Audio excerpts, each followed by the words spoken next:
Hello, everyone, and welcome. Today, we're going to talk about something that's, well, it's at the very heart of what we do here at Hospital Sultan Idris Shah, Serdang. It's something we do dozens of times a day, right? But maybe we don't always stop to think about just how powerful it is. I'm talking about our clinical documentation. So here's what we've got on the agenda. First, we'll look at how your words literally build worlds. Then we'll unpack the idea of an episode of care. We'll dive into why the tiny details matter so much, tackle some of those special scenarios we all run into, and wrap it up with a super simple checklist. And of course, we'll tie it all back to why we do what we do. Okay, let's kick things off with a bit of a mindset shift. Come on, we all know it. Documentation can feel like that one last thing you have to do at the end of a crazy long shift. But what if? What if we started seeing it not as a chore, but as one of the most powerful things we do? Seriously, what you write down shapes everything from how our hospital in Serdang performs all the way up to national health policy. And this is really the key takeaway today. Your words heal people and they build systems. Think about that. Every single note you write does two things at once. It helps your patient get better, and it helps build a better healthcare system for everyone. So you might be asking, how does that actually work? Well, think of ICD-11 as the translator. Your detailed notes get translated into data that drives some really important things, like our Casemix funding, which is basically how we get the resources we need based on how complex our cases are. It also feeds into national health stats, our own quality scores, and even big picture policy decisions. The bottom line, when our documentation is on point, Hospital Sultan Idris Shah, Serdang, gets the right funding and our community gets the best care. It's a direct link. And that's why this isn't about extra work. Not at all. This is about smart work. It's about making sure all the incredible, complex care you're providing is actually seen, understood, and valued. All right, so we get the why. Now let's talk about the how. The best way to think about it is that we're all storytellers. Our job is to tell the complete clinical story of a patient's stay, what we call the episode of care. It's the whole narrative, from admission to discharge. And every good story has a main character, right? In our world, that's the main condition. It's the star of the show, the reason the patient was admitted, the thing that took up the most resources. But you can't forget the supporting cast. These are the other conditions, the comorbidities, the things that popped up during their stay. They might not be the lead, but they absolutely influence the plot and show us just how complex the situation really was. Okay, let's zoom in a little closer.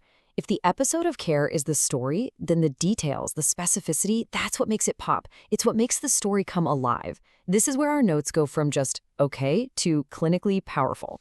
You know, ICD-11 loves precision, but let's be honest, so does good medicine. So what details am I talking about? Just think about these four things. Site, where is it?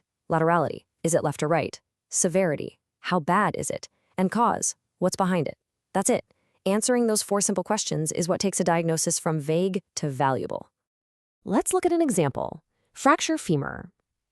Okay, that tells us something, but what about open fracture of the shaft of the right femur? See the difference? Wow, suddenly we have a crystal clear picture. That's not just better documentation, that's better information, period. Here's another one, a bit more complex. Someone writes tumor. What does that even mean, right? It could be anything. But look at the alternative. Moderately differentiated adenocarcinoma of the sigmoid colon, T3N1M0. Now that is an actionable diagnosis.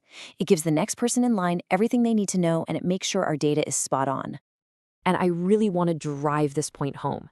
This is not about bureaucracy. It's not about pleasing administrators or ticking boxes. At its core, this is just good, clear, clinical communication. It's exactly the information you would want if you were picking up this patient's case, right? And hey, a big part of that great communication is connecting the dots. Don't just make a list of problems. Show how they're related. Using a simple phrase like due to, as you see here, instantly tells the story. Ulcer of right leg due to type 2 diabetes mellitus. Perfect. It's clinically accurate, and it's a dream for our coders. Okay, let's get into the nitty-gritty. We're going to talk about some of those special scenarios, the ones that can be a little tricky, but that we see all the time here at Hospital Sultan Idris Shah. A few tiny tweaks here can make a world of difference. First up, injuries. For any injury, there are always two parts to the story. Part one is the nature. What is the injury? Part two is the circumstance. How did it happen? So it's not just closed fracture of radius. It's closed fracture of radius plus after fall while jogging. Nature plus circumstance. That's the complete picture. Now, this is a big one, quality and safety. When we have to document a complication, it's super important to be clear.